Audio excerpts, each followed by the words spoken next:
Hello everyone. हम पढ़ रहे हैं अपना unit microbial techniques and instrumentation और इसी में आज का हमारा टॉपिक है कंपाउंड माइक्रोस्कोप। पिछले वीडियो में हमने इंट्रोडक्शन पार्ट देखा था उस यूनिट के बारे में और माइक्रोस्कोपी के बारे में। माइक्रोस्कोपी वो फील्ड है जहाँ पे हम माइक्रोस्कोप का यूज़ करते हैं, ठीक। और हमारे पास डिफरेंट डिफरेंट तरह के माइक्रोस्कोप है, ठीक? तो उसी में हमारा पहला है जो आपका टॉपिक होगा लाइट माइक्रोस्कोप, वो ठीक है। तो लाइट माइक्रोस्कोप में हमारा है कंपाउंड माइक्रोस्कोप, ठीक है। आइए इसके बारे में देखते हैं। तो देखिए सबसे पहले तो कंपाउंड माइक्रोस्कोप कुछ ऐसा दिखता है हमें, ठीक। ये माइक्रोस्कोप आपने अपने स्कूल में भी देखा होगा, यूज़ भी किया होगा आई होप, और कॉलेज में भी होगा ही, ठीक है। तो ये कुछ ऐसा हमारा कंपाउंड माइक्रोस्कोप होता है। इसके बारे में हम समझेंगे, इसके कंपोनेंट्स क्या क्या हैं, फंक्शन कैसे करता है, इसके एडवांटेजेस डिसएडवांटेज और एप्लीकेशन, और बेसिकली हर तरह के जो भी माइक्रोस्कोप दिया है सिलेबस में सबके बारे में हमें यही चीज़ देखनी है, ठीक है। तो देखिए कुछ ऐसा होता है हमारे पास हमारा कंपाउंड माइक्रोस्कोप। तो हम डिस्कस करेंगे इसके पार्ट्स के बारे में भी, फंक्शन के बारे में भी, पर उससे पहले हम थोड़ा डेफिनेशन वगैरह भी देख लेते हैं कि हम किस तरीके से कंपाउंड माइक्रोस्कोप को डिफाइन करते हैं। माइक्रोस्कोप तो भाई हमारा क्या है, एक ऐसा इंस्ट्रूमेंट है जो क्या करता है, जो लेंसेज की मदद लेता है, मतलब उसमें लेंसेज होती है और हमें किसी भी ऑब्जेक्ट का एक मैग्नीफाइड व्यू, एक इनलार्ज व्यू देता है, ठीक है। तो माइक्रोस्कोप होता है। अब कंपाउंड माइक्रोस्कोप क्या है ना, देखिए कंपाउंड माइक्रोस्कोप एक ऐसा माइक्रोस्कोप होता है जिसके पास हाई रिजोल्यूशन होती है, मतलब जो इमेज, जो एनलार्ज इमेज हमें वो निकाल के देगा, उसकी रिजोल्यूशन, उसकी क्वालिटी बहुत ही हाई होती है। और ये two sets of lenses use करता है और एक टू डायमेंशनल इमेज हमें प्रोवाइड करता है किसी भी सैंपल का, ठीक है। कंफ्यूज मत होइएगा, फिर से हम देख रहे हैं। देखिए दो चीज़ें हैं, पहले कंपेयर कर लीजिए, उसके बाद सिंपल माइक्रोस्कोप होता है एक चीज़ और एक होता है कंपाउंड माइक्रोस्कोप। दोनों में अंतर क्या है कि सिंपल माइक्रोस्कोप एक लेंस यूज़ करता है, ठीक है, सिर्फ एक लेंस यूज़ करता है। लेकिन कंपाउंड माइक्रोस्कोप में दो लेंसेज यूज़ होती हैं और इसीलिए इसका नाम कंपाउंड माइक्रोस्कोप है, ठीक है। तो दो जो लेंस है ना वो बहुत ही इंपॉर्टेंट है, यही इसका कंपाउंड माइक्रोस्कोप का कीवर्ड है। तो कंपाउंड माइक्रोस्कोप क्या होता है, कंपाउंड माइक्रोस्कोप एक ऐसा माइक्रोस्कोप होता है जो बहुत ही हाई रेजोल्यूशन इमेज प्रोवाइड करता है और दो सेट ऑफ लेंसेज यूज़ करता है, टू डायमेंशनल इमेज हमें प्रोवाइड करवाता है किसी भी सैंपल का, ठीक है। 2D इमेज प्रोवाइड करता है, ये भी याद रखिएगा, 3D नहीं, ठीक। तो कंपाउंड माइक्रोस्कोप को हम किस तरीके से डिफाइन कर सकते हैं कि compound microscope is defined as a microscope with a high resolution. एक ऐसा माइक्रोस्कोप जिसका पास क्या होता है, रेजोल्यूशन बहुत ही हाई होता है and uses two sets of lenses, दो सेट ऑफ लेंसेज यूज करता है, providing a two dimensional image of the sample, और हमें किसी भी सैंपल का टू डायमेंशनल इमेज हमें मिलता है, ठीक। डेफिनेशन अभी आप दिमाग में रखिए, जब सब कुछ पढ़ लेंगे ना तो आपको डेफिनेशन पूरी तरह अपने से क्लियर हो जाएगी। तो क्या बात कर रहे हैं हम कि ये हमारा कंपाउंड माइक्रोस्कोप हुआ। एक सेकेंड रुक जाइए।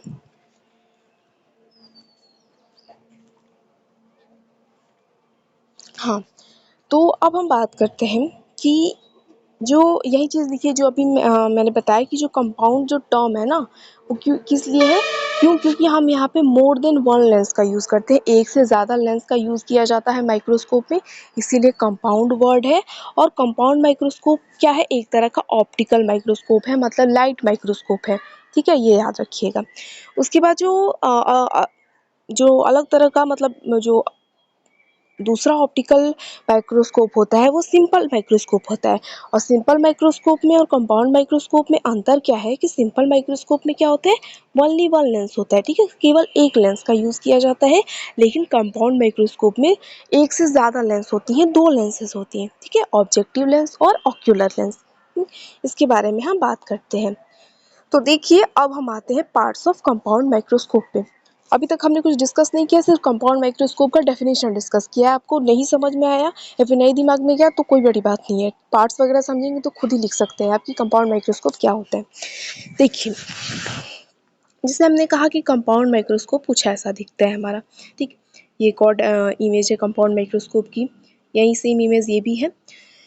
तो क्या होता है ना कि जो कंपाउंड माइक्रोस्कोप है वैसे तो जो भी इसके पार्ट्स हैं, ये सारे जो भी इसके पार्ट्स यहाँ पे नाम दिए गए हैं, हम एक साथ ही उसको पढ़ सकते हैं कि हाँ आईपीस होता है, ऑब्जेक्टिव लेंस होता है, मिरर होता है, बेस होता है। लेकिन थोड़ा टेक्निकल लिखने के लिए है, हम जो भी पार्ट्स हैं कंपाउंड माइक्रोस्कोप के, पार्ट्स से समझ रहे हैं ना कि क्या क्या चीज़ें इसमें यूज़ की जाती हैं। ठीक है, ये सब इसके पार्ट्स ही हैं।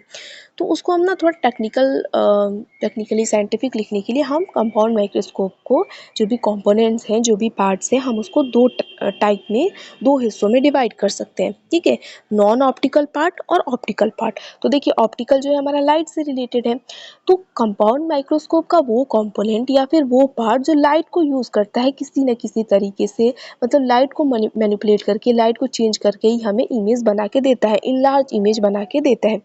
तो जो भी पार्ट्स लाइट का आप कह सकते हैं यूज़ कर रहा है किसी न किसी तरीके से, वो सारे पार्ट्स ऑप्टिकल पार्ट्स के अंदर आते हैं। ठीक है, और नॉन ऑप्टिकल पार्ट्स में जो लाइट का यूज़ नहीं करता हो, जो बस स्ट्रक्चर वगैरह बनाने में मदद करता है, इसीलिए नॉन ऑप्टिकल पार्ट को हम स्ट्रक्चरल पार्ट भी या स्ट्रक्चरल कंपोनेंट भी कहते हैं।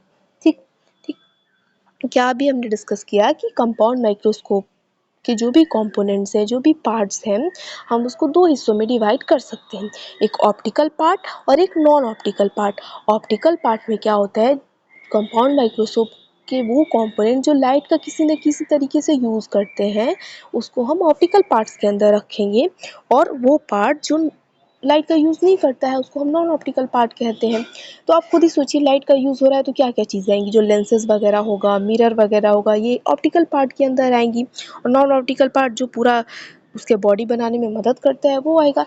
जैसे अपने बॉडी से ही हम समझ सकते हैं कि देखिए पूरी हमारी जो बॉडी है, हमारे हाथ पैर नाक दांत, ये सारी जो भी ऑर्गन्स है, सब हमारी क्या है, हमारी बॉडी स्ट्रक्चर बनाने में मदद कर रहे हैं। ठीक है, पूरा बॉडी हमारा बनाया हुआ है उन्होंने, और हम देखते हैं अपनी आँखों से। तो हम समझ लीजिए जो हमारी आँखें हैं वो क्या है, ऑप्टिकल पार्ट है, क्योंकि लाइट का यूज़ करके आँखों की मदद से हम देख रहे हैं। लेकिन और सारे जो हमारे बॉडी के ऑर्गन्स हैं वो क्या है, नॉन ऑप्टिकल पार्ट है, वो स्ट्रक्चरल पार्ट है, वो हमारी स्ट्रक्चर बनाने में मदद कर रही है। सेम चीज़ कंपाउंड माइक्रोस्कोप के साथ ही है। ठीक है, तो देखिए यही चीज़ यहाँ पे लिखी गई है कि जो भी पार्ट्स है ना कंपाउंड माइक्रोस्कोप के, उनको क्या किया गया है, दो पार्ट में डिवाइड कर दिया गया है, नॉन ऑप्टिकल और ऑप्टिकल। तो देखिए इसको हम जो भी पार्ट्स हैं वो पढ़ेंगे, यहाँ पे हम पहले डिस्कस करते हैं। कौन सा कलर लूँ, ये देखिए सबसे पहले एक कंपाउंड माइक्रोस्कोप ये हमारा पड़ा हुआ है ऐसे। यहाँ पे देख रहे हैं सबसे नीचे है बेस। बेस का काम क्या है, बेस सबसे नीचे है, किसी भी चीज़ का बेस क्या होता है, उस चीज़ को बेस, वो चीज़ बेस ही है, अब उसी के ऊपर जो भी कुछ बनेगा वो बनेगा। तो बेस हमारा पूरा पूरा सपोर्ट है, इसी के ऊपर हमारा कंपाउंड माइक्रोस्कोप टिका हुआ है। तो सबसे नीचे जो होता है ना वो बेस होता है। अब बेस के बाद आप क्या करिए कि यहाँ पे देख रहे हैं मिरर है। ठीक है, यहाँ पे हम मिरर, रिफ्लेक्टर या फिर रिफ्लेक्टर मिरर, रिफ्लेक्टिंग मिरर, किसी भी नाम से होगा, ये रिफ्लेक्टर भी हो सकता है, रिफ्लेक्टिंग मिरर भी हो सकता है, कुछ भी हो गया। तो यहाँ पे मिरर होता है। ठीक है, उसके बाद ऊपर से एक बार शुरू करें अगर हम, तो यहाँ पे ये आई पीस होता है। ठीक है, फिर से हम इसको 2-3 बार डिस्कस करेंगे, पार्ट्स में भी हर बार डायग्राम देखेंगे तो आपको दिमाग में घुस जाएगा, एक बार देखिए आराम से। ठीक, ये है आई पीस हो गया यहाँ पे। उसके बाद ये पूरा जो दिख रहा है ना बॉडी ट्यूब है। ठीक है, ट्यूब जैसी है ना, तो ये क्या है, बॉडी ट्यूब है। ठीक है, अब बॉडी ट्यूब यहाँ पे क्या है, रिजॉल्विंग नोज पीस है, ये पूरा जो है ना ये नोज पीस है, और ये रिवॉल्विंग होती है, मतलब हम इसको ना घुमा सकते हैं, ऐसे आप समझ रहे हैं, घुमा सकते हैं इसको, रोटेट कर सकते हैं। तो जब ये घूमता है ना तो ये 3 तरीके की आपके पास दिख रही है ना जो लेंसेज होती हैं, तो जब आप रोटेट करेंगे तो इसमें अलग अलग तरह की मैग्नीफाइंग लेंस होती हैं, कोई 40x का होता है, कोई 10x का होता है, कोई 15x का होता है, ऐसा कुछ होता है। तो आपको जो चाहिए होता है, अगर आपको 40x वाला चाहिए तो आप रोटेट करेंगी इस नोज पिन को, 40x वाला आ जाएगा, 15 चाहिए 15 वाला आ जाएगा। ठीक है, ये होता है। उसके बाद क्या होती है, एक सेकेंड, उसके बाद ये जो होता है ना ये स्टेज होता है, दिख रहा है जिसमें मैंने मार्क किया है, ये स्टेज होती है। ठीक, स्टेज के ऊपर ही हम क्या करते हैं, अपना स्पेसिमेन रखते हैं। उसके बाद स्टेज के नीचे ये जो आपको कंडेंसर लाइन किया हुआ है वो कंडेंसर होता है। उसके बाद यहाँ पे देखिए ये एक बड़ा सा स्क्रू या नॉब दिख रहा है, ये छोटा नॉब दिख रहा है, तो इनको हम एडजस्टमेंट नॉब कहते हैं। और ये जो एडजस्टमेंट नॉब होते हैं, बड़ा वाला होता है कोर्स एडजस्टमेंट नॉब, और छोटा वाला होता है फाइन एडजस्टमेंट नॉब। ठीक है, कोर्स ये भी क्या होते हैं ना, हम इनको घुमा सकते हैं, रोटेट कर सकते हैं, मतलब इसको ऐसे समझ रहे हैं ना, रोटेट कर सकते हैं, इसको घुमा सकते हैं, हम ऐसे घुमा सकते हैं। तो इससे क्या होता है ना, ये जो पूरा है, ये पूरा जो सिस्टम है नीचे आ जाएगा, ऊपर आ जाएगा, मतलब अप और डाउन कर सकते हैं इनको, ठीक है, इन एडजस्टमेंट नॉब की मदद से। उसके बाद ये इंक्लिनेशन जॉइंट होता है, इसकी मदद से क्या है ना कि हम माइक्रोस्कोप को टिल्ट मतलब तिरछा कर सकते हैं। मान लीजिए अगर आप बैठ के परफॉर्म कर रहे हैं, ऑब्जर्वेशन देख रहे हैं, तो आप उसको क्या कर सकते हैं ना, थोड़ा अपनी तरफ झुका सकते हैं। तो इंक्लिनेशन जॉइंट ये होता है। तो ये बेसिक जो भी कंपोनेंट्स है ना आपके, वो क्या है, एक कंपाउंड माइक्रोस्कोप की बेसिक कंपोनेंट्स हैं ये। एक बार फिर से हम देखते हैं, ये होता है आईपीस यहाँ पे, ये पूरी की पूरी बॉडी ट्यूब है, ये है रिजॉल्विंग नोज पीस, उसके बाद ये है ऑब्जेक्टिव लेंस होती है यहाँ पे, ठीक। उसके बाद ये स्टेज होता है, स्टेज के बाद ये मिरर है, ये बेस है, इंक्लिनेशन जॉइंट है, फाइन एडजस्टमेंट, कोर्ज एडजस्टमेंट, ये चीज़ें हैं। और क्या है, ये दिख रहा है आपको, ये ऐसे क्लिप पड़ी हुई है, दिख रही है। तो स्टेज के ऊपर ना क्लिप होती है, और स्टेज ना बीच में ना, स्टेज में ना होल होता है, छेद होता है।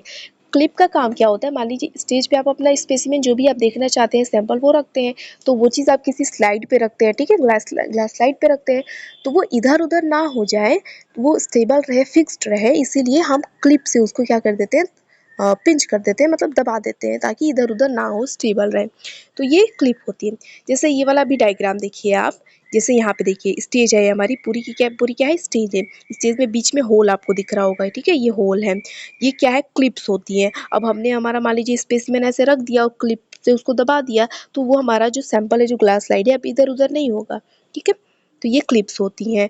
ये ऑब्जेक्टिव लेंसेज हैं, ये रिफ्लेक्टिंग मिरर, जैसे मैंने कहा ना, या फिर रिफ्लेक्टिंग मिरर होगा, या फिर मिरर होगा, कुछ भी नाम आ सकता है। ये स्टैंड होता है, ठीक है, यहाँ पे भी हमने डिस्कस किया है, बेस या फिर स्टैंड है, ये दोनों सेम चीज़ है, ठीक है, कंफ्यूज नहीं होता है, बेस या स्टैंड है, ठीक। और क्या चीज़ है हमारी, ये होती है आर्म, आर्म दिख रही है ना, आर्म, ये आर्म है हमारी। और क्या चीज़ है, और हम जैसे जैसे हमने लिखा हुआ अलग अलग पार्ट्स, वो हमने डिस्कस किया, ये सारा ना बेसिक है, आपको ये आपको पता होना चाहिए। और एग्ज़ाम अगर आपका रिटन होगा, तो एग्ज़ाम एग्ज़ाम बोल रही हूँ, बनाने को आ सकता है। तो ये सारी चीज़ें बेसिक कंपोनेंट्स हैं, आप इनका नाम लिख सकते हैं। आई होप इसको आप एक दो बार देखेंगे ना, तो याद आ जाएगा, समझ आ जाएगा। और अगर आपने यूज़ किया हुआ है इसको, तो भी आपको आसानी से आ जाएगा समझ में। तो आपको क्या करना है, अगर आपके कॉलेज में है एक बार, तो आप इसको याद करने के बाद, समझने के बाद कि हाँ ये आई पीस है, उसके बाद क्या है, ये बॉडी ट्यूब है, रिजॉल्विंग नोज पीस है, ये ऑब्जेक्टिव लेंस है, ये स्टेज है, ये क्लिप है, ये कंडेंसर है, ये मिरर है, बेस है, ये सब जब आपको याद हो गया, तो अगर आपकी कॉलेज में है, तो आप जाके देख सकते हो, खुद ही एक बार रिवाइज कीजिएगा कि हाँ ये आई पीस था, ये बेस था। अगर छूने की परमिशन है तब भाई, नहीं ये नहीं कि जाके लैब में छू दिए धड़ाधड़ और सस्पेंड वस्पेंड हो गए कॉलेज, ठीक है, नहीं, ऐसा कुछ नहीं करना है, अगर परमिशन होगी तब। तो ये चीज़ हो गई। तो अब हम इसको क्या करते हैं ना, हमने कई पार्ट्स लिखे हुए हैं, तो उसको एक बार डिस्कस करते हैं हम, और इमेजेस के साथ देखेंगे, तो आपको समझ में आएगा कि क्या क्या पार्ट्स होते हैं। ओहो, कौन सा कलर लो, येलो, ठीक है। तो सबसे पहले हम डिस्कस करते हैं non optical parts, compound microscope के नॉन ऑप्टिकल पार्ट्स की, जिनको हम स्ट्रक्चरल पार्ट्स भी कहते हैं, ठीक। तो सबसे पहले आता है बेस, ठीक है, ये होगा, आपको बेस दिख रहा होगा, ठीक है, ये है ना बेस, दिख रहा है ना यहाँ पे, ये होता है बेस। अब क्या बात है कि जो बेस होता है, बेस को फुट भी कहा जाता है, ठीक है, फुट हमारा बेस है ना, हमारा भी पैर जो है बेस है, तो फुट, उस बेस को क्या कहा जाता है, फुट भी कहा जाता है। और जो फुट होता है ना, या तो यू शेप का होता है, या फिर हॉर्स शू शेप का होता है। यहाँ पे आपको दिख रहा होगा यू शेप का, यू शेप का बेस दिख रहा है ना। तो ये जो बेस होता है, या फिर जो स्टैंड होता है, या फिर जो फुट होता है, वो क्या होता है, वो या तो यू शेप का होता है, या आपको यू शेप का दिख रहा होगा, या फिर हॉर्स शू शेप का होता है, ठीक है। ये जो बेस होता है, ये एक मेटेलिक स्ट्रक्चर होता है, मेटल का बना स्ट्रक्चर होता है, जो पूरे माइक्रोस्कोप को सपोर्ट करता है। बेस का, किसी भी बेस का काम क्या होता है भाई, सपोर्ट करने का काम होता है। तो हमारा जो कंपाउंड माइक्रोस्कोप होता है, उसमें जो बेस होता है, वो या तो यू शेप का होगा, आपको साफ साफ दिख रहा होगा, या तो यू शेप का हो सकता है, या फिर हॉर्स शू शेप का हो सकता है। और ये जो बेस होता है, वो एक मेटेलिक स्ट्रक्चर होता है, जो पूरे माइक्रोस्कोप को सपोर्ट करता है। तो ये तो सिंपल हो गया कि बेस ये होता है। नेक्स्ट जो होता है, वो आर्म होता है, ये चीज़, आर्म समझ में आ रहा है ना, ये वाला हिस्सा आर्म, तो ये वाला हिस्सा आर्म, तो आर्म क्या होता है? Arm is also known as limb. Arm को लिम्ब भी कहा जाता है, ठीक है। हमारी भी हाथ है तो लिम्ब है, ठीक है। तो आर्म जो है वो क्या है, उसको लिम्ब भी कहा जाता है। और ये एक मेटेलिक हैंडल होती है forming the connection between the arm to the incline joint. तो जो आर्म होता है वो क्या होता है, वो भी एक मेटेलिक हैंडल होता है और वो क्या करता है ना, इंक्लाइन जॉइंट से जोड़ता है। ये इंक्लिनेशन जॉइंट है ना, इसको जोड़ने का काम करता है। आप खुद भी देख सकते हैं, यहाँ पे लगा हुआ है ना, और ये पूरा हमारा आर्म है। तो इससे जोड़ने का, बॉडी ट्यूब और ये सब क्या है, जुड़ी हुई है आर्म की मदद से ही। तो ये हमारा आर्म हो गया। जो stage and the body tube is supported by the arm. जो भी आर्म, जो स्टेज है और बॉडी ट्यूब है वो आर्म से ही सपोर्टेड है। आप खुद ही देख सकते हैं, यहाँ पे स्टेज, बॉडी, जो स्टेज है हमारी वो बॉडी ट्यूब पे रखी हुई है। सॉरी, क्या बोल रही हूँ मैं, जो स्टेज है हमारी वो आर्म पे रखी हुई है, बॉडी ट्यूब भी इससे जुड़ी हुई है और ये इंक्लिनेशन जॉइंट से जुड़ी है। तो ये इन तीनों को जोड़ने का काम कौन करता है? आर्म करता है। किस किस को? बॉडी ट्यूब को, स्टेज को और इंक्लिनेशन जॉइंट को जोड़ने का काम आर्म करती है। और आर्म भी एक मेटेलिक हैंडल होती है, ठीक है। नेक्स्ट है इंक्लिनेशन जॉइंट। ये चीज़, ये वाला हिस्सा आपको दिख रहा होगा, ये इंक्लिनेशन जॉइंट। तो इंक्लिनेशन जॉइंट क्या होती है ना, कि अगर आपको ऑब्जर्वेशन जो है वो सिटिंग पोजीशन में बैठ के करना चाहते हैं तो माइक्रोस्कोप को आप क्या थोड़ा झुका सकते हैं, अपनी तरफ टिल्ट कर सकते हैं, ठीक है, इंक्लिनेशन जॉइंट की मदद से, ठीक। तो ये इंक्लिनेशन जॉइंट होते हैं। फिर आया स्टेज। ये चीज़, स्टेज इन लार्ज वर्जन, अभी हमने लार्ज वर्जन ये वाला दिख रहा है ना स्टेज, इसको स्टेज कहते हैं। तो स्टेज पे हम क्या करते हैं, परफॉर्मेंस देते हैं अपनी। तो सेम चीज़ यहाँ पे भी होती है। कंपाउंड माइक्रोस्कोप में जो भी हमारा सैंपल होता है हम उसको स्टेज पर ही रखते हैं, यहीं पे परफॉर्म करते हैं। तो देखिए स्टेज क्या होते हैं। Stage is the metallic platform. ये मेटेलिक प्लेटफॉर्म होता है that is fitted to the lower part of the arm with a hole in the centre. देखिए स्टेज क्या होती है, मेटेलिक प्लेटफॉर्म होती है जो आर्म के लोअर पार्ट पर फिट की जाती है। और स्टेज में क्या होता है, बीच में सेंटर में एक होल होता है। आप देखिए यहाँ पे समझ में आ रहा हो, ये आर्म है हमारी, ठीक है। थोड़ा इसको बड़ा कर देती हूँ। आर्म है, आर्म के लोअर पार्ट, ये लोअर हिस्सा है आर्म का। आर्म के लोअर पार्ट पे स्टेज फिट किया जाता है और स्टेज के सेंटर में एक होल होता है, ठीक है। समझ में आया? तो ये होता है स्टेज। स्टेज क्या होता है, एक मेटलिक प्लेटफॉर्म है जो कि इस आर्म के, ये आर्म है ना, आर्म के लोअर पार्ट पर फिट किया जाता है और स्टेज के सेंटर में एक होल होता है, एक छेद होता है। देख लीजिएगा ध्यान से, ठीक। द माइक्रोस्कोपिक स्लाइड्स और placed on the stage either by using side clips और बाय मैकेनिकल स्टेज क्लिप्स। तो जो स्टेज पे हम क्या करते हैं, अपना जो भी सैंपल होता है, जो स्लाइड होता है उसको रख देते हैं और उसको स्टेज सैंपल इधर उधर, वो ग्लास स्लाइड इधर उधर ना हो तो उसको क्लिप्स की मदद से हम, ये जो आपको क्लिप्स दिख रही होंगी उनकी मदद से उसके नीचे हम दबा देते हैं, उनको प्रेस कर देते हैं ताकि इधर उधर ना हो। तो ये होता है स्टेज। उसके बाद बॉडी ट्यूब। बॉडी ट्यूब बताइए कौन सा है, ये वाला बॉडी ट्यूब है, ठीक है, ये बॉडी ट्यूब है, ये होता है बॉडी ट्यूब। तो मेन पर्पस क्या है बॉडी ट्यूब का? बॉडी ट्यूब का मेन पर्पस है ना, ऑब्जेक्टिव लेंस और ऑक्यूलर लेंस दोनों साइड उनको होल्ड करना। आई थिंक मैंने डिस्कस किया हुआ है। देखिए आईपीस जो होती है ना, यहाँ पे आईपीस है ना, आईपीस को ही ऑक्यूलर लेंस भी कहते हैं। और ये जो आपको दिख रहा होगा ऑब्जेक्टिव लेंस है, ये सब क्या है, ऑब्जेक्टिव लेंस है ये, ठीक है, ऑब्जेक्टिव लेंस है। तो एक हिस्से पे ऑब्जेक्टिव लेंस है और एक हिस्से पे आईपीस है, ठीक है, ऑक्यूलर लेंस। तो इन दोनों को होल्ड करने का काम कौन कर रहा है, इन दोनों के बीच में कौन है भाई, बॉडी ट्यूब है। तो बॉडी ट्यूब का काम क्या होता है, मेन फंक्शन बॉडी ट्यूब का होता है ऑक्यूलर लेंस या फिर आईपीस को और ऑब्जेक्टिव लेंस को, दोनों को होल्ड करने का काम बॉडी ट्यूब करती है, ठीक है। ये बॉडी ट्यूब का काम होता है। तो the main purpose of body tube is to hold the objective and ocular lenses at the two ends. तो मेन पर्पस बॉडी ट्यूब का क्या है कि ऑब्जेक्टिव और ऑक्यूलर लेंस को होल्ड करना, दो छोर पे, दो एंड पे। देखिए भाई ध्यान से एकदम समझ लेना है कि बॉडी ट्यूब है हमारी, बॉडी ट्यूब के एक हिस्से पे, ऊपर वाले हिस्से पे आई पीस है, नीचे वाले हिस्से पे ऑब्जेक्टिव लेंस है। तो इन दोनों छोर पर, जो एक छोर पे आई पीस है या फिर ऑक्यूलर लेंस है, एक छोर पे ऑब्जेक्टिव लेंस है, इन दोनों का होल्ड करने का काम कौन करता है, बॉडी ट्यूब करती है, ठीक है। अब बात यह है कि जो ऑक्यूलर लेंस है ये ऊपर है, हेड है, ठीक है, हेड जो ऊपर है, ऑक्यूलर लेंस क्या है, ऊपर है। और ऊपर जो प्रेजेंट है तो उस हिस्सों को हम क्या कहते हैं, बॉडी ट्यूब के उस हिस्से को जिस हिस्से पे ऑक्यूलर लेंस या फिर आई पीस मौजूद है हम उसको हेड कहते हैं, और जिस हिस्से पे ऑब्जेक्टिव लेंस मतलब ये नीचे यहाँ पे मौजूद है ना उसको हम क्या कहते हैं, नोज पीस कहते हैं। ठीक है, नोज पीस ये वाला डायग्राम में क्लियर होगा। ठीक है, इसको हम क्या कहते हैं, नोज पीस। एक बार फिर से सुन लीजिए, क्या होता है, बॉडी ट्यूब होती है, ये वाला हिस्सा बॉडी ट्यूब होती है। बॉडी ट्यूब का मेन काम होता है कि ऑक्यूलर लेंस या फिर आई पीस और ऑब्जेक्टिव लेंस जो दोनों छोर पे हैं उनको होल्ड करना, ये काम होता है बॉडी ट्यूब का।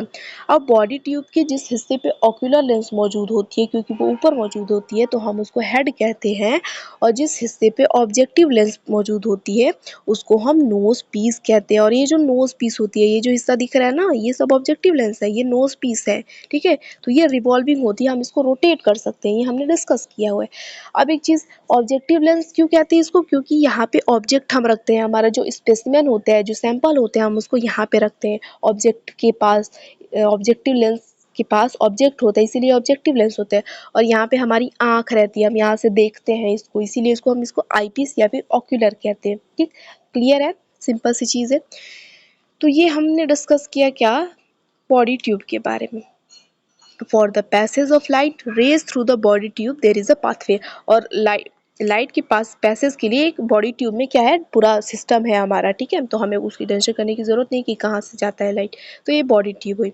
उसके बाद क्या होता है, एडजस्टमेंट स्क्रू होता है। तो एडजस्टमेंट स्क्रू, यार बीच में मैंने डायग्राम, हाँ यहाँ पे रखा तो है। तो एडजस्टमेंट स्क्रू, ये दोनों दोनों को एडजस्टमेंट स्क्रू कहते हैं। बड़ा वाला कोर्स होता है और छोटा वाला फाइन होता है। तो देखिए, नॉर्मली भी हम कोई चीज़ बड़ा होता है, बड़े पार्टिकल्स होते हैं हम उसको कोर्स कहते हैं, और जो छोटे छोटे पार्टिकल्स होते हैं हम उसको फाइन कहते हैं। तो जो बड़ा वाला एडजस्टमेंट स्क्रू होता है ना उसको हम क्या, या नॉब नॉब कह सकते हैं, या स्क्रू, दोनों एक चीज़ है। तो वो कोर्स एडजस्टमेंट होता है, और फाइन जो होता है वो छोटा होता है, फाइन। तो इसको क्या कहते हैं ना, हम इसको रोटेट कर सकते हैं, घुमा कर क्या कर सकते हैं, ये जो पूरा है सिस्टम इसको ऊपर नीचे कर सकते हैं। ठीक है, ऊपर नीचे हम कर सकते हैं।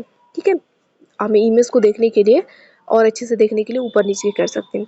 तो एडजस्टमेंट स्क्रू में क्या है, पहला है कोर्स एडजस्टमेंट स्क्रू, एक सेकेंड, कोर्स एडजस्टमेंट नॉब या फिर स्क्रू।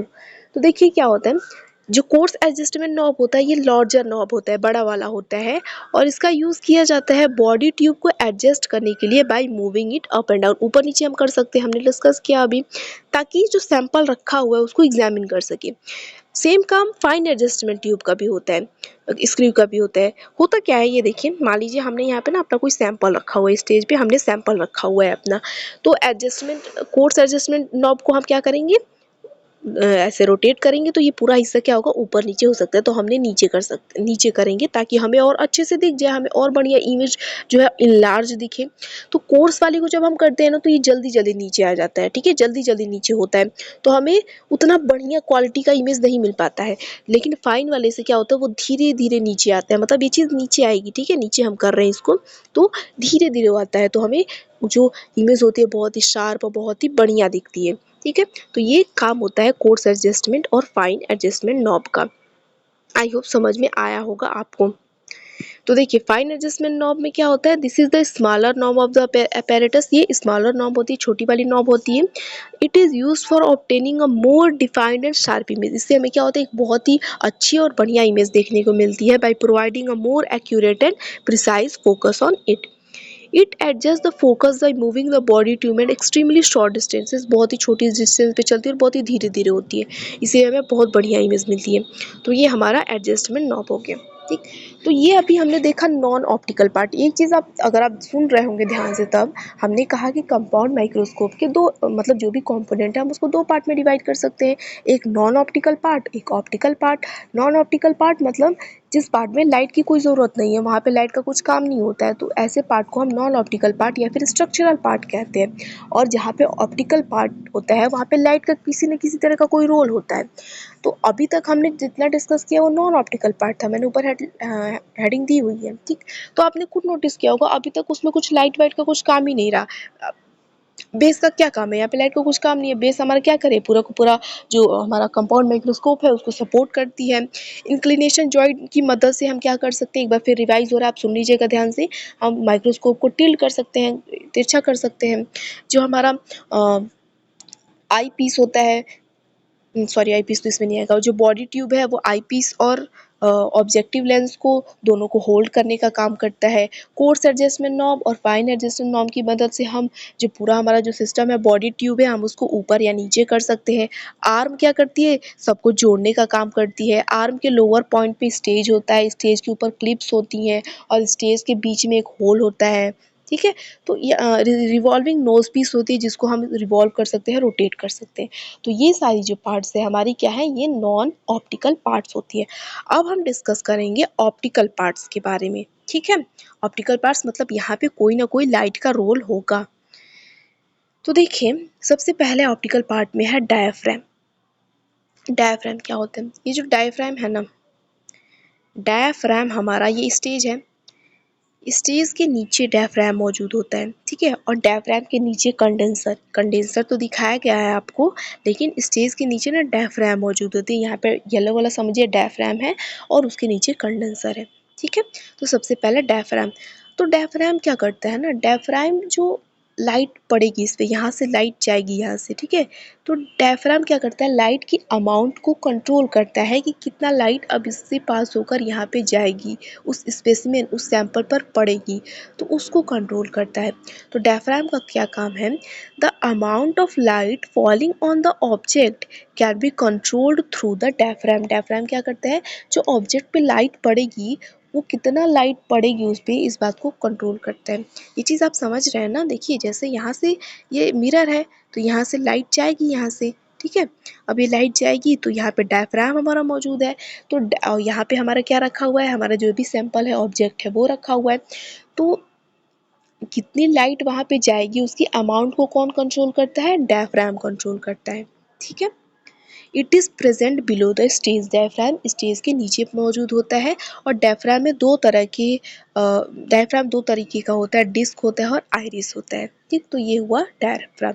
तो देखिए यहाँ पे लाइट का रोल है ना, ये लाइट की अमाउंट को ही कंट्रोल कर रहा है, तो इसीलिए क्या है, ये ऑप्टिकल पार्ट है।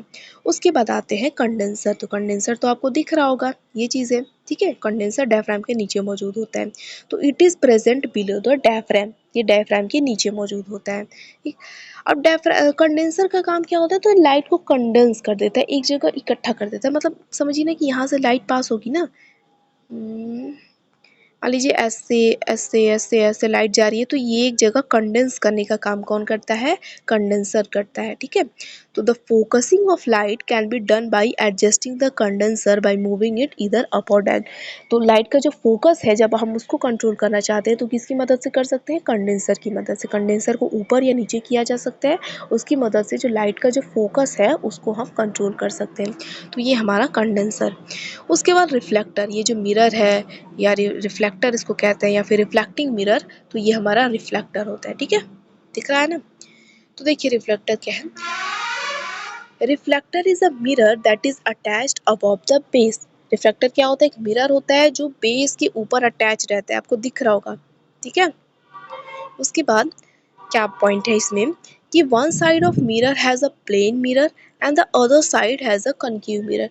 तो जो मिरर लगा हुआ है ना बेस के ऊपर, तो उसका एक साइड प्लेन मिरर होता है और दूसरे साइड कनकेव मिरर होता है। ठीक, ये दो तरह के मिरर क्यों लगे होते हैं, तो when the light is strong the plane mirror is use. जो लाइट, जब बहुत स्ट्रॉन्ग लाइट यूज़ की जाती है तो प्लेन मिरर यूज़ किया जाता है। ठीक है, और जब लाइट वीक होती है तो कनकेव मिरर का यूज़ किया जाता है। इसीलिए दो तरीके का मिरर मौजूद होता है। मतलब समझिए कि ये मिरर है तो ऊपर वाला, मतलब एक हिस्से में क्या होता है, प्लेन मिरर होता है, और एक हिस्से में क्या होता है, दूसरे साइड में कनकेव मिरर होता है। तो जब लाइट बहुत ही स्ट्रॉन्ग यूज़ की जाती है तो प्लेन मिरर का यूज़ किया जाता है, और जब लाइट वीक यूज़ की जाती है या वीक होती है तो हम वहाँ पे कनकेव मिरर का यूज़ करते हैं। The light on the object is directed with the help of reflector through the diaphragm and condenser। तो रिफ्लेक्टर या मिरर से जो लाइट पास होती है वो डायफ्राम और कंडेंसर की मदद से ऑब्जेक्ट पर डायरेक्ट की जाती है। ठीक है, ये चीज़ रिफ्लेक्टर की बात हुई। अब आते हैं ऑब्जेक्टिव लेंस और आईपीस लेंस। कहाँ गया, ये चीज़ तो होगी ना आपको कंफर्म। ये आईपीस लेंस या फिर ऑक्यूलर लेंस होता है और ये ऑब्जेक्टिव लेंस आपको दिख रहा होगा यहाँ पे, ठीक है। तो देखिए इनके बारे में भी हम डिस्कस करते हैं। तो सबसे पहला ऑब्जेक्टिव लेंस, ये वाला नीचे वाला, ठीक। देखिए इसके बारे में क्या बातें हैं। तो these lenses are located above the nosepiece of the microscope. ये क्या है, ये माइक्रोस्कोप की नोज पीस पर मौजूद होती हैं, ठीक है। ये हमारा क्या है, नोज पीस है, ठीक है। ये रिजॉल्विंग नोज पीस है और इस पे हमारा क्या है, ऑब्जेक्टिव लेंस लगी हुई हैं। They are also known as primary lenses. इनको ऑब्जेक्टिव लेंस को प्राइमरी लेंस भी कहा जाता है। As the light emitting through the sample enters through these lenses first and so the initial magnification is done by the objective lens.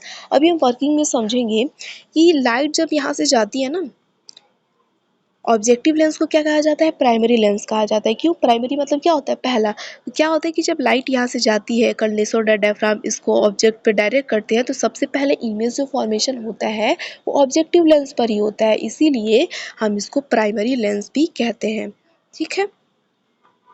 The image formed by them is real, magnified and inverted.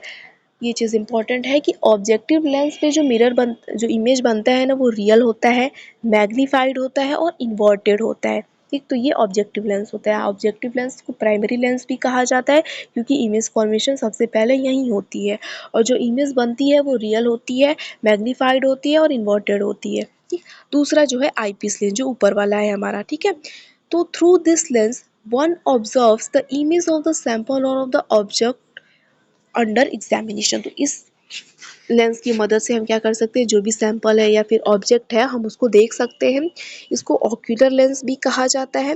It is located on the top of the body tube. ये body tube के एकदम top पे मौजूद होती है, head पे मौजूद होती है। And has a certain markings on the rim such as 4x 5x 10x 15x 20x etcetera. इतने तरह की मैग्नीफिकेशन होती है इसमें, ठीक है। These marking determine its magnification power. ये मैग्नीफिकेशन पावर को डिफाइन करती है, ठीक। तो ये हो गया पूरा हमारा कंपोनेंट, हमने डिस्कस कर दिया कि क्या है कंपाउंड माइक्रोस्कोप के ऑप्टिकल और नॉन ऑप्टिकल पार्ट। तो अब आपको डेफिनेशन क्लियर हो रही है कि क्या है कंपाउंड माइक्रोस्कोप। कंपाउंड माइक्रोस्कोप एक हाई रिजोल्यूशन प्रदान करने वाला माइक्रोस्कोप है जो क्या करता है, दो सेट ऑफ लेंस यूज करता है। एक क्या यूज करता है, ऑब्जेक्टिव लेंस, और एक ऑक्यूलर लेंस या फिर आईपीस लेंस, जो और हमें एक 2 डायमेंशनल इमेज प्रोवाइड करता है, ठीक है। और जो भी हमने कंपोनेंट्स थे वो ऑप्टिकल कंपोनेंट कौन कौन से हैं और क्यों हैं, और नॉन ऑप्टिकल कंपोनेंट कौन कौन से और क्यों हैं, आई होप आपको समझ में आया होगा अगर आपने ध्यान से सुना है तो। देखिए हमने कंपोनेंट डिस्कस कर लिए, तो वर्किंग को भी एक बार डिस्कस कर लेते हैं कि काम कैसे करते हैं। हमने मैग्नीफाइड इमेज हमें कैसे मिलती है इसकी, ठीक है। तो देखिए हम बॉटनी में पढ़ रहे हैं तो हम वो फिज़िक्स वाला नहीं डिस्कस करेंगे, कॉन्सेप्ट की एफ ओ एफ ई वो सब नहीं डिस्कस करेंगे। हम एक जनरल वर्किंग देखेंगे, ठीक है, जो हमारे काम की है।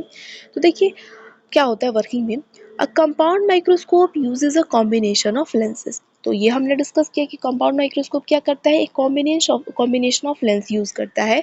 जो पहला होता है वो ऑब्जेक्टिव लेंस होता है और जो दूसरा होता है वो क्या होता है, ऑक्यूलर लेंस होता है, ठीक है। साथ साथ एक लाइट सोर्स होता है जो मिरर होती है वो, ताकि एक मैग्नीफाइड इमेज हमें मिल सके सैंपल की, ठीक। तो जो हमारा कंपाउंड माइक्रोस्कोप होता है वो दो लेंस यूज करता है, पहला ऑब्जेक्टिव लेंस और दूसरा ऑक्यूलर लेंस, और एक लाइट सोर्स भी मौजूद होती है।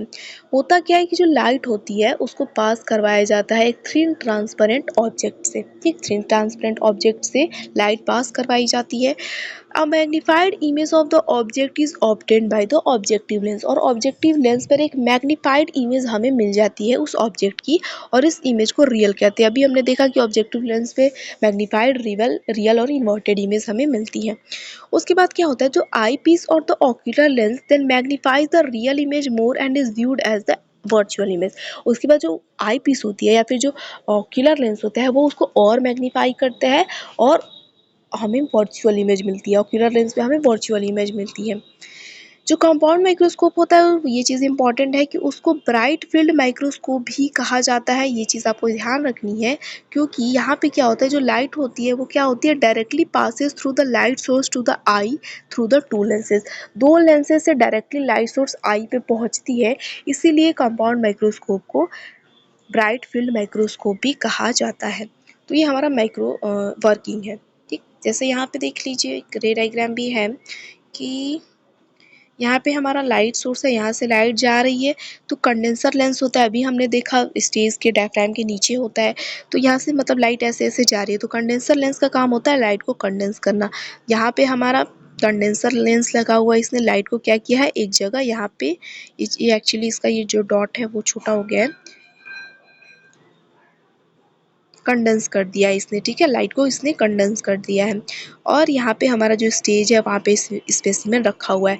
तो देखिए क्या हुआ, यहाँ पे लाइट सोर्स थी, लाइट सोर्स से लाइट गई यहाँ पे और कंडेंसर लेंस ने उस लाइट को एक जगह कंडेंस कर दिया और ये लाइट अब इस स्पेसिमेन पे पड़ी।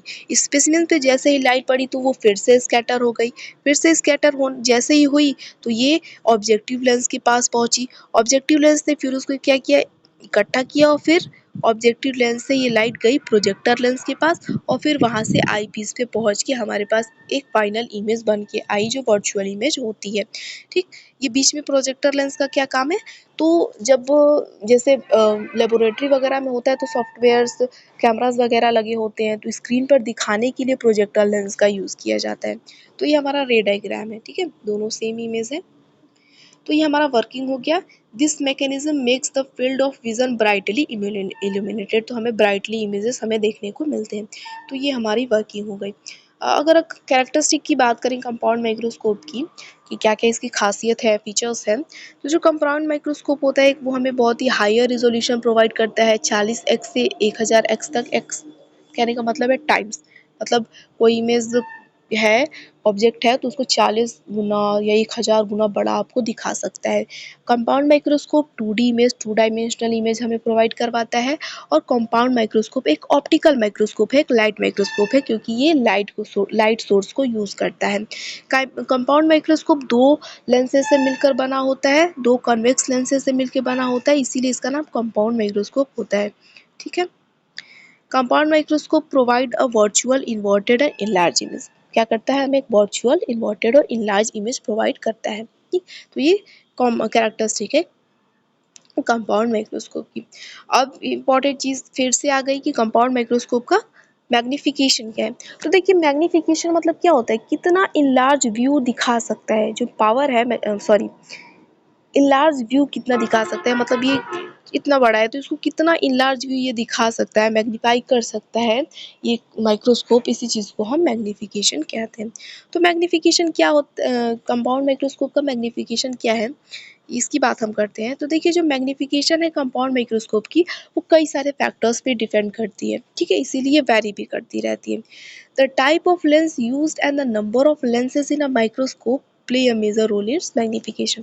तो कोई मान लीजिए कोई भी माइक्रोस्कोप है तो उसमें कौन सा लेंस यूज़ हो रहा है, कितने लेंस यूज़ हो रहे हैं, ये सारी बातें भी डिसाइड करती हैं कि मैग्नीफिकेशन क्या होगा, मतलब वो जो माइक्रोस्कोप है वो कितना इनलार्ज व्यू आपको दिखा सकता है उस सैंपल का, तो कितना लेंस हो रहा है, किस प्रकार का लेंस यूज़ हो रहा है, ये सारी बातें डिफाइन करती हैं, मतलब कि मैग्नीफिकेशन क्या होगा, वो कितना बड़ा इमेज आपको बना के दिखा सकता है। कंपाउंड माइक्रोस्कोप की बात करें तो जो फर्स्ट मैग्नीफिकेशन है, मतलब पहला जो इनलार्ज व्यू होता है किसी भी सैंपल का, स्पेसिमेन का, वो ऑब्जेक्टिव लेंस बनाता है, अभी हमने डिस्कस किया, और वो फर्दर ऑक्यूलर लेंस उसको और मैग्नीफाई कर देता है। तो देखिए पहला ऑब्जेक्टिव लेंस मैग्नीफाई कर रहा है और दूसरा ऑक्यूलर लेंस मैग्नीफाई कर रहा है, तो यहाँ पे मैग्नीफिकेशन जो होती है ना वो दोनों चीज़ों पे डिपेंड करती है। तो जो मैग्नीफिकेशन होती है कंपाउंड माइक्रोस्कोप की वो ये होती है, रेड से यूज़ करना चाहिए, मैग्नीफिकेशन होती है MO/ME, capital M magnification power of compound microscope, MO क्या है, magnification power of objective lens, क्योंकि एक बार मैग्नीफिकेशन ऑब्जेक्टिव लेंस पर होती है उसके बाद दोबारा ऑक्यूलर लेंस पे होती है, इसीलिए MO/ME मैग्नीफिकेशन पावर होती है किसकी, सॉरी मैग्नीफिकेशन होती है कंपाउंड माइक्रोस्कोप की। एग्जाम्पल से समझते हैं, देखिए मान लीजिए कि जो एक कोई क्या है कंपाउंड माइक्रोस्कोप है, तो उसका जो ऑब्जेक्टिव लेंस है ना वो 40 गुना क्या कर सकता है, मैग्नीफाई कर सकता है। उसका मैग्नीफिकेशन 40x है, और वही जो ऑक्यूलर लेंस है वो 10 टाइम मैग्नीफाई कर सकता है। तो इसीलिए जो ओवरऑल जो मैग्नीफिकेशन होगी ना उस कंपाउंड माइक्रोस्कोप की, वो कितनी होगी, 400x, क्योंकि फॉर्मूला क्या है हमारा, MO × ME, magnification power of objective lens, क्योंकि एक बार मैग्नीफिकेशन ऑब्जेक्टिव लेंस पे होती है, into magnification power of ocular lens, क्योंकि एक दोबारा ऑक्यूलर लेंस पे होती है। तो 40 × 10 400, ठीक है। तो ये मैग्नीफिकेशन होता है। तो यहाँ पे क्या लिखा गया है कि generally the higher magnification is provided by the objective lens which ranges between 4x to 100x। तो जनरली क्या होती है ना, पहली बार जो इमेज फॉर्मेशन होती है ऑब्जेक्टिव लेंस पे, तो हायर जो मैग्नीफिकेशन मतलब मैग्नीफाइड इमेज जो इनलार्ज व्यू मिलता है वो ऑब्जेक्टिव लेंस ही प्रोवाइड कर देता है। वो 4 गुना से लेके 100 गुना तक वो बड़ा कर देता है। और उसके बाद जो मैग्नीफिकेशन पावर होती है ऑक्यूलर लेंस की, वो 2x से 10x तक होती है, ठीक है। तो फॉर्मूला हमने देख लिया और एग्जाम्पल भी देख लिया। तो ये होती है कंपाउंड माइक्रोस्कोप की मैग्नीफिकेशन। ये चीज़ आपको याद रखनी है, ठीक है, फॉर्मूला याद रखना है। अब देखिए सब कुछ हमने डिस्कस कर लिया, वर्किंग डिस्कस कर लिया, मैग्नीफिकेशन डिस्कस कर लिया। अब हमारे पास 2-3 चीज़ें और रह गई हैं कि कंपाउंड माइक्रोस्कोप का एडवांटेज क्या होता है, डिसएडवांटेज क्या है और एप्लीकेशन क्या क्या है। ठीक, चलिए डिस्कस कर लेते हैं इसको भी। तो एडवांटेज सबसे पहले डिस्कस करते हैं कि क्या क्या इसके फ़ायदे हैं। तो पहला तो है कि due to the usages of multiple lenses one can obtain detailed information about the sample. तो क्योंकि हम इसमें 2 लेंस यूज़ कर रहे हैं, ऑब्जेक्टिव लेंस है हमारे पास और कई तरह की मैग्नीफिकेशन है इसमें, तो हमें एक बढ़िया अच्छा खासा जो इनलार्ज व्यू है वो हमें इस माइक्रोस्कोप की मदद से देखने को मिल जाता है, ठीक है। ये जो माइक्रोस्कोप होते हैं इनका अपना सोर्स ऑफ लाइट होता है, हमें कुछ बाहर से देने की ज़रूरत नहीं होती है। उसके बाद this microscope is user friendly and easy to handle. ये ईजी है, यूज़र फ्रेंडली है, यूज़ कर सकते हैं हम आसानी से इनको। उसके बाद compound microscope can be used to study a wide variety of specimens including living cells, bacteria, viruses and other microscopic organisms। तो compound microscope का अलग अलग वाइड रेंज पे यूज़ किया जाता है, सेल्स को भी समझने के लिए, देखने के लिए, कोई वायरस हो गया, माइक्रोब्स हो गए, उनको देखने के लिए। तो हम एक वाइड रेंज के लिए यूज़ के लिए हम कंपाउंड माइक्रोस्कोप का यूज़ कर सकते हैं। और अगर इलेक्ट्रॉन माइक्रोस्कोप से कंपेयर करें तो ये थोड़े अफोर्डेबल होते हैं, सस्ते होते हैं। तो ये इनके कुछ एडवांटेजेस है। अब बात करते हैं लिमिटेशन। डिसएडवांटेज तो नहीं कहेंगे, लिमिटेशन हम कह सकते हैं, ठीक है। लिमिटेशन अच्छा वर्ड है कि क्या क्या थोड़ी इसकी कमियां रह गई हैं। तो देखिए जो highest magnification achievable with a compound microscope is 2000x। तो जो हाईएस्ट मैग्नीफिकेशन है ना, मतलब कोई आपके पास मान लीजिए आपने कोई लीफ सेल लिया है, तो आप उसका इलाज व्यू देखना चाहते हैं तो आप उसको 2000 गुना बड़ा देख सकते हैं, उससे ज़्यादा बड़ा नहीं देख सकते। लेकिन हमारे पास और ज़्यादा एडवांस तरीके के माइक्रोस्कोप है जो और ज़्यादा व्यू हमें इलाज व्यू दिखा सकते हैं। तो ये इसका जो दिखाने का जो इलाज व्यू करने का जो रेंज है वो थोड़ा लिमिटेड है। तो ये एक इसकी लिमिटेशन हो गई। उसके बाद many specimen require special preparation before they can be viewed under a compound microscope. तो कंपाउंड माइक्रोस्कोप के अंदर देखने के लिए सबसे पहले आपको सैंपल वगैरह तैयार करना पड़ता है, स्टेनिंग वगैरह करनी पड़ती है, तो तामझाम होता है इसमें, ठीक। उसके बाद compound microscope has a limited depth of field, meaning that only a thin layer of the specimen is in focus at any given time. तो इसमें क्या है ना कि स्टेनिंग वगैरह करते टाइम आपको बहुत ही थिन लेयर है तो बढ़िया देखने को मिलेगा। आपने मोटी लेयरिंग कर दी है, बहुत मोटा आपने मान लीजिए कोई लीफ है उसको काटा हुआ है, तो नहीं देखने को मिल सकता। तो डेप्थ जो है इसकी फोकस की वो भी थोड़ी इसकी लिमिटेशन है। उसके बाद delicate specimens can be damaged if not handled carefully by preparing them for viewing under a compound microscope. मान लीजिए कोई स्पेसिमेन है बहुत ही नाजुक है तो वो खराब हो सकता है, अगर प्रिपरेशन के टाइम कुछ गलती वलती हो गई तो खराब हो सकता है। तो ये कुछ इसकी कमियां हैं माइक्रोस्कोप, कंपाउंड माइक्रोस्कोप की। तो एडवांटेज हो गया, लिमिटेशन हो गया। अब एप्लीकेशन की बात कर लेते हैं कि कहाँ कहाँ इसका यूज़ होता है। तो कंपाउंड माइक्रोस्कोप का यूज़ पैथोलॉजी लैब्स में यूज़ किया जाता है, ब्लड एनालिसिस के लिए, डिजीज़ डायग्नोसिस के लिए, माइक्रोबियल जो भी बैक्टीरिया वायरसेस हैं इनके बारे में समझने के लिए यूज़ किया जाता है। तो अलग अलग फील्ड में कैसे यूज़ किया जाता है, कहाँ कहाँ, थोड़ा इससे देख लेते हैं। तो सबसे पहले बायोलॉजी ऑफ लाइफ साइंस के क्षेत्र में कैसे यूज़ किया जाता है, तो देखिए कि सेलुलर स्ट्रक्चर सेल्स की स्ट्रक्चर और मॉर्फोलॉजी को समझने के लिए देखने के लिए हम कंपाउंड माइक्रोस्कोप का यूज़ करते हैं। माइक्रो ऑर्गेनिज्म को ऑब्जर्व करने के लिए भी कंपाउंड माइक्रोस्कोप का यूज़ होता है। फिर कोई टिश्यू सैंपल है या सेल है उनको समझने के लिए हम यूज़ करते हैं कंपाउंड माइक्रोस्कोप का। उसके बाद मेडिसिन और हेल्थ केयर के क्षेत्र में क्या इसे यूज़ किया जाता है, तो मेडिसिन हेल्थ केयर में कोई भी डिजीज़ है तो उसके बारे में सेल्स वगैरह को पढ़ने के लिए यूज़ किया जाता है, जैसे कैंसर, ट्यूबरक्लोसिस, मलेरिया। इन सारी चीज़ों को समझने के लिए, इनको ऑब्जर्व करने के लिए कंपाउंड माइक्रोस्कोप का यूज़ होता है। ब्लड सैंपल्स, टिश्यूज़ बायोप्सीज़ हैं तो उनको भी ऑब्जर्व करने के लिए कंपाउंड माइक्रोस्कोप का यूज़ होता है। माइक्रो ऑर्गेनिल्स की मॉर्फोलॉजी को और होस्ट सेल के साथ, जिस होस्ट में वो रह रहे हैं उनके साथ क्या इंटरेक्शन है उसका, इस चीज़ को ऑब्जर्व करने के लिए, स्टडी करने के लिए भी हम सीएम कंपाउंड माइक्रोस्कोप का यूज़ करते हैं। उसके बाद मटेरियल साइंस और इंजीनियरिंग है, तो इसमें क्या है, मटेरियल साइंस और इंजीनियरिंग में क्या करते हैं, मेटल्स हो गए, पॉलीमर्स हो गए, सिरेमिक हो गए, जो माइक्रो स्ट्रक्चर्स हैं उनके बारे में, उनको ऑब्जर्व करने के लिए, उनको स्टडी करने के लिए भी हम कंपाउंड माइक्रोस्कोप का यूज़ करते हैं। उसके बाद studying the properties of materials at the microscopic level, बहुत ही माइक्रोस्कोपिक, बहुत ही छोटे लेवल पे जाके किसी भी मटेरियल की इस प्रॉपर्टी को समझने के लिए, देखने के लिए यूज़ होता है। उसके बाद examine the effect of wear and tear of material, material के ब्रेकडाउन में क्या क्या इफेक्ट होता है, क्या कैसे होता है, इस चीज़ को ऑब्जर्व करने के लिए भी कंपाउंड माइक्रोस्कोप का यूज़ होता है। उसके बाद फोरेंसिक साइंस में यूज़ किया जाता है, किसी भी एविडेंस है, कोई प्रूफ मिला है, जैसे हेयर हो गया, फाइबर हो गया, टिश्यू सैंपल हो गया, तो उसको एनालाइज करने के लिए यूज़ होता है। उसके बाद examine the micro structure of materials like paint, glass, metal, मतलब देखते होंगे ना आपने कोई भी ऐसा कोई क्राइम थ्रिलर वगैरह है, मूवी वगैरह, तो उसमें कोई भी मिलता है तो उस चीज़ को एग्जामिन करने के लिए सैंपल फोरेंसिक साइंस में कंपाउंड माइक्रोस्कोप का यूज़ होता है। और किसी भी सैंपल का सोर्स क्या है उस चीज़ को भी एग्जामिन करने के लिए यूज़ होता है। उसके बाद क्वालिटी कंट्रोल एंड इंस्पेक्शन में क्या होता है, किसी भी कोई भी प्रोडक्ट है तो जो भी उसमें मटेरियल्स यूज़ हुए हैं तो उसकी क्वालिटी बढ़िया है कि नहीं है, कोई इम्प्योरिटी तो नहीं है, अशुद्धता तो नहीं है ना, मतलब कोई गंदगी नहीं है उसमें, इस चीज़ को चेक करने के लिए यूज़ होता है। फिर कोई भी डिफेक्ट है, खराबी है, इम्परफेक्शन है, उस चीज़ को एग्जामिन ऑब्जर्व करने के लिए यूज़ होता है। फिर किसी भी मटेरियल का माइक्रो स्ट्रक्चर है, बहुत ही माइक्रो लेवल पे जाकर उसको ऑब्जर्व करने के लिए भी यूज़ होता है। उसके बाद एजुकेशन और रिसर्च में क्या है कि स्टूडेंट्स को माइक्रोस्कोपी और माइक्रोस्कोपिक वर्ल्ड, जो माइक्रोस्कोप्स हैं उनके बारे में जानकारी देने के लिए जो भी टीचर्स हैं, जो यूनिवर्सिटीज़ कॉलेजेस हैं, वो बताएं, तो इनका एक रोल है। फिर है कि बायोलॉजी में, साइंस मेडिसिन के क्षेत्र में अलग अलग रिसर्च कंडक्ट करवाने के लिए भी यूज़ होता है।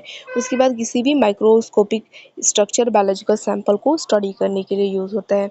उसके बाद एनवायरमेंटल साइंस में क्या है, वाटर और एयर सैंपल को एनालाइज करने के लिए कि क्या उसमें कोई पॉल्यूटेंट्स मौजूद हैं या फिर माइक्रो ऑर्गेनिज्म मौजूद तो नहीं है, इस चीज़ को ऑब्जर्व करने के लिए यूज़ होता है।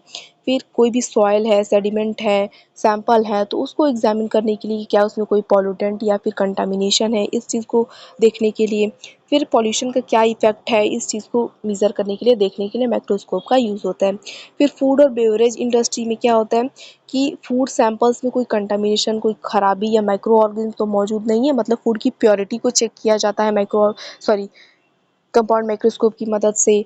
फिर फूड मटेरियल्स में जो माइक्रो स्ट्रक्चर, जो भी छोटी छोटी चीज़ें मौजूद हैं उनको चेक किया जाता है। फिर प्रोसेसिंग और फूड स्टोरेज के दौरान जो क्वालिटी है फूड की, वो प्योर है, वो बढ़िया है, इस चीज़ को चेक करने के लिए, ऑब्जर्व करने के लिए भी इसका यूज़ होता है कंपाउंड माइक्रोस्कोप का। उसके बाद फार्मास्यूटिकल्स में क्या होता है, ड्रग सैंपल्स की प्योरिटी और पोटेंशियल, मतलब उसकी कैपेसिटी को टेस्ट करने के लिए यूज़ होता है, ऑब्जर्व करने के लिए। फिर फार्मास्यूटिकल जो भी मटेरियल्स होती हैं उनको एग्जामिन करने के लिए। और ड्रग इंटरेक्शन, मतलब ड्रग जो दवाई है किस तरीके से काम कर रही है या फिर कोई इसका साइड इफेक्ट तो नहीं है, ये सारी चीज़ों को ऑब्जर्व करने के लिए कंपाउंड माइक्रोस्कोप का यूज़ किया जाता है। तो ये हमारा कंप्लीट हो गया लेक्चर। नोट्स आपको कमेंट सेक्शन में मिल जाएगा, आप वहाँ से ले सकते हैं। Thank you.